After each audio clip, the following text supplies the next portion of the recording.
Hello guys, സുഖാൽ നിങ്ങൾക്ക്. ഇപ്പം ഞാൻ നിൽക്കണേ ഇഷ് എസ്തെറ്റിക് സ്കിൻ ക്ലിനിക്കിലാണ് കേട്ടോ. ഇവിടെ ഒരു ട്രീറ്റ്മെൻറ്റിന് വന്നതാണ്. വന്ന ഉടനെ തന്നെ ട്രീറ്റ്മെൻറ്റ് എല്ലാം സ്റ്റാർട്ടാക്കുന്നു കേട്ടോ. അതായത് ട്രീറ്റ്മെൻറ്റ് എന്താണെന്ന് പറഞ്ഞില്ലല്ലോ. എൻ്റെ കയ്യിലാണെങ്കിൽ ചെറിയൊരു പിമ്പിൾ വന്നിട്ടുണ്ടായിരുന്നു കേട്ടോ. അത് ഇന്ന് പോവും നാളെ പോവും പറഞ്ഞിരിക്കുന്നു ഗൈസ്. ഡേ ബൈ ഡേ അത് കൂടി വരുന്നതല്ലാണ്ട്, കൂടി വരുന്ന മീൻസ് അത് വലുതായി വരുന്നതല്ലാണ്ട് അത് കുറയുന്നില്ലായിരുന്നു കേട്ടോ. ഇപ്പോൾ അത് ഓൾമോസ്റ്റ് ഇത്ര ഉണ്ട്. ഇത് ട്രീറ്റ് ചെയ്യാൻ വന്നതാണ് ഗൈസ്. ഫസ്റ്റ് എന്തോ ഒരു ക്രീം ഇട്ടിട്ട് ഒരു 10 minutes വെയിറ്റ് ചെയ്യാൻ പറഞ്ഞിട്ടാ ഡോക്ടർ. ഇത് ഹൈഡ്രാ ഫേഷ്യലിൻ്റെ മെഷീനാണ് കേട്ടോ. കുറച്ച് നേരം പോസ്റ്റ് ആണ് കേട്ടോ. അല്ലെങ്കിലും പോസ്റ്റ് എൻ്റെ കൂടെ പുറപ്പെടണം. കുറച്ച് കഴിഞ്ഞപ്പോഴേക്കും ഡോക്ടർ വന്ന് ട്രീറ്റ്മെൻറ്റ് സ്റ്റാർട്ട് ആക്കുന്നിട്ടാ. ഫസ്റ്റ് തന്നെ ഇതായി പ്ലേറ്റ് പോലൊരു സാധനം എൻ്റെ കൈക്ക് വന്നിട്ട് പിടിച്ചോണ്ട് എന്ന് പറഞ്ഞിട്ടാ. അതെന്തിനാന്ന് എനിക്ക് ഇപ്പോഴും മനസ്സിലായിട്ടില്ല guys. So anybody is no comment below. ഇപ്പം ഞാൻ ചെയ്യുന്നത് നേരത്തെ കാണിച്ച പിമ്പിളിൻ്റെ ട്രീറ്റ്മെൻറ്റ് അല്ല കേട്ടോ.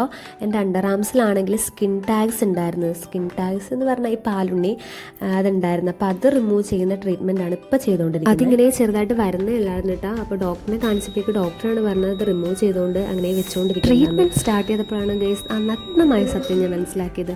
അത്ര ഈസി ഒന്നുമല്ല പരിപാടി, കുറച്ച് പെയിൻഫുൾ ആണെന്നും. എന്തായാലും പെട്ട് ലൈന് സഹിച്ചല്ലേ. അത് കഴിഞ്ഞപ്പോഴേക്കും എന്തോ ഒരു ലിക്വിഡ് യൂസ് ചെയ്തിട്ട് എൻ്റെ കൈ ജസ്റ്റ് ക്ലീൻ ആക്കുന്നിട്ട് എന്തോ ഒരു മെഡിസിൻ ബഡ്സ് യൂസ് ചെയ്തിട്ട് അതിലേക്ക് അങ്ങനെ തൊട്ട് വെക്കുന്നുണ്ടായിരുന്നു. എന്നോട് പറഞ്ഞത് 3 to 4 days അതങ്ങനെ കരിഞ്ഞു പോകുമെന്നാണ് പറഞ്ഞത്.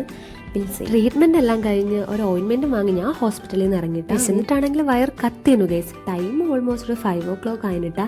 ഇതുവരേക്കും ലഞ്ച് കഴിച്ചിട്ടില്ലായിരുന്നു ഗൈസ്. പിന്നെ എങ്ങനെയല്ലേ വിശദീകരിക്കുക. കറിയും പാർസൽ വാങ്ങി നേരെ ടീക്കോയിലേക്ക് പോയിട്ട് ഒരു ജ്യൂസ് കുടിച്ചിട്ടാ. ഇതാണ് ഗൈസ് ചോട്ടു, ടീക്കോയിലെ സ്റ്റാഫാണ് കേട്ടോ. എൻ്റെ ക്യാമറ ഓൺ ആക്കിയപ്പോഴേക്കും ഓൺ ഗ്ലാസ് എടുത്ത് ഫ്രണ്ടിലേക്ക് വെച്ചിട്ടാ. അപ്പം പിന്നെ എനിക്ക് വാശിയായിരുന്നു ഗൈസ്. ഓൻ്റെ ക്യൂട്ട്നെസ് ഒപ്പിയെടുക്കാണ്ട് ഞാൻ എങ്ങനെ പോവാ.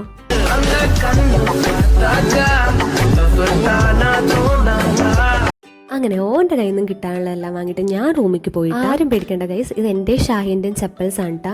ഒതുക്കി വെക്കാനിട്ടല്ല ഗൈസ്. 2 days നല്ലപോലെ ഇരിക്കും. പിന്നെയും പഴപടി. അതിൽ കുറേയൊക്കെ വാഷ് ചെയ്യാനായതാട്ടോ. അപ്പം ഞാൻ ഓർത്ത് വാഷ് ചെയ്തിട്ട് റൂമിൽ എത്തിയതും ഞാൻ ഫുഡ് കഴിച്ചിട്ടാ. നല്ല വിശപ്പുണ്ടായിരുന്നു ഗൈസ്. ഇന്നത്തെ സ്പെഷ്യൽ അച്ചാർ, ഓംലെറ്റ്, പിന്നെ നമ്മൾ ഹോട്ടലിൽ നിന്ന് വാങ്ങിച്ച ചോറ്. പിന്നെ ഞാൻ ഹോസ്പിറ്റലിലേക്ക് പോകുന്നതിന് വിട്ട് വെച്ചിട്ടുണ്ടായിരുന്നു കേട്ടോ. ഓംലെറ്റ് പിന്നെ ഷാഹി ഉണ്ടാക്കിയതാ. സോ ഗൈസ്, ഇന്നത്തെ വീഡിയോ ഇത്രയേ ഉള്ളൂ. അടുത്ത വീഡിയോക്ക് കാണുന്നവരെ ബൈ ദ ബൈ.